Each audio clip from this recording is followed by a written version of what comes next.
Hello and welcome to this week's edition of Newsgram.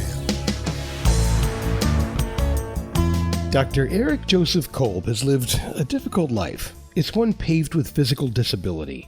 His childhood dream was to become a professional athlete, just like his father and brothers, but a form of muscular dystrophy, and I'm just going to use the abbreviation FSH. Well, it changed all that. I had to find a new way to keep myself occupied and still maintain my interest in psychology and also theology. And that's the thing we're going to focus on today. It's two things that normally go together like oil and water, science and theology. But Eric found some common ground. One day I was reading the verse where they asked Jesus, what's the most important rule? And he says, love the Lord your God with all your heart, body, mind, and soul. And it just hit me in that moment because I had just been reading something in psychology that the human being is made up of these four components. And each of these four components work together, but there are many questions on how they work together and to which degree and lots of theories. So I just dove into that from the scientific or psychological perspective, but also being aware of the theology behind it, realize, wow, this is one thing where the Bible and science really seem to fit. So he set out to compare and contrast the scientific understanding of the human mind with the teachings of the Bible, and his findings are documented in his new book, The Human Mind, a psychological view of theological concepts. According to Eric, in some cases, the two perspectives are very similar. The more we investigate this, the more we discover that science tends to confirm Scripture rather than to contradict it. In the Bible, it says, guard your heart, for everything you do flows through it. Guard your mind, for everything you think comes to be. And that's exactly what we find in the science. Here I have a glass. When I go to pick up this glass, my hand does that, but how do I pick up a glass? I just think. I don't activate the motor cortex. I don't judge how many electrons have to fire or how many muscle cells need to be integrated. The mind just does that. So we know that it's our mind that controls our body, but we don't know how. They say that, so that comes from the consciousness, but the consciousness is not material. The brain is material, but science tells us something immaterial cannot activate something material, except for in the brain. It happens there, and we don't know why or how. What is the consciousness? Are we just atoms? A lot of people would like to think so, but even the people that are really strictly materialists, there's only the body, the mind, the consciousness, the soul. None of that exists. It's only body, and that's all we are.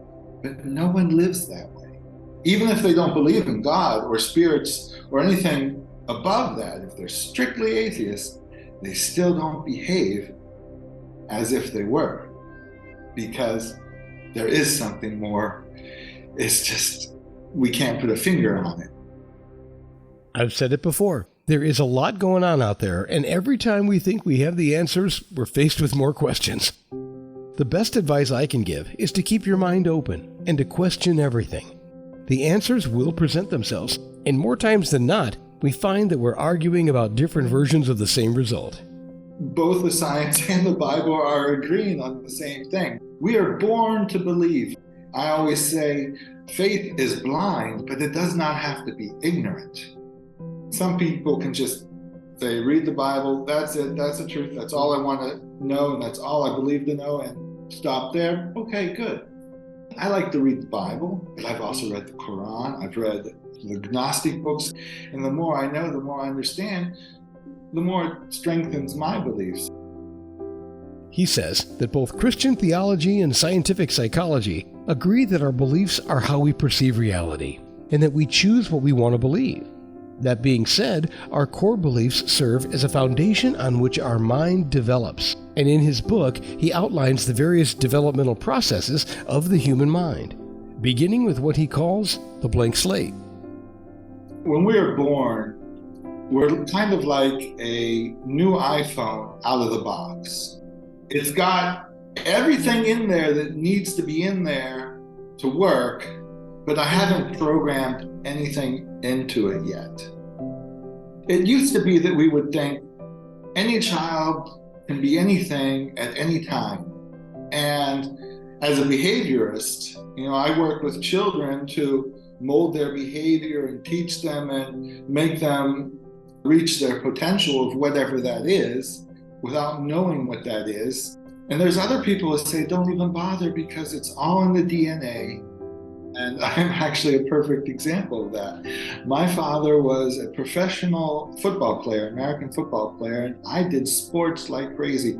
I was training for the Olympics since I was 6 years old and well on my way to becoming a professional athlete. But the DNA said, not going to happen. You have muscular dystrophy. So all that training wasn't going to make me an athlete, but that's where I learned how to work hard. That's where I learned how to just set a goal and do it. And that's what made me be able to continue living with muscular dystrophy and say, okay, if I can't work out my body, then I'm going to work out my brain and achieve all I can with that and make that as strong as possible. So is our destiny preordained, or is it influenced by our surroundings? I guess it depends on whether or not you believe the soul lives on outside the body or not. What is consciousness?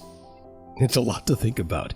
And in his book, Eric doesn't claim to have all the answers, but he does his best to give you as many facts as he can to support the argument that we're all saying the same thing. So it's not all one thing or another, it's actually a combination of both.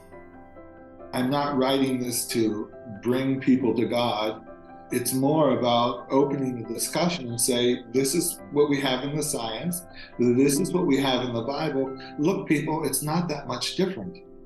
Look at it, weigh out the facts, make your decision, because belief is a choice. We choose to believe what we want to, and then find the evidence to support that belief. That goes for me as well. But I'm aware of that, and I point that out the whole time and say, here are the studies where I get this information. Look at them, go to the data yourself, and see what you think. We've given you quite a lot of information in the show today, but I wanted to leave you with this quote from his book. He says, people have opinions about everything. Some are strong and important, others are less important. But everything anyone believes about anything in any way will influence how we perceive the world. It's hard to argue with that. Was it your destiny to click on this episode of Newsgram, or just your curiosity of what was beyond the title? I don't know. But if we fanned those flames of curiosity, then have a look at his book, The Human Mind, A Psychological View of Theological Concepts. His name is Dr. Eric Joseph Kolb. You can download a free sample of his book from academia.edu, or just go to his website to learn all about him and his work. It's ericjkolb.com, Kolb. There are links to those two sites I just mentioned, as well as many others, in the show's description, as per usual. And that will do it for this edition of Newsgram from webtalkradio.com.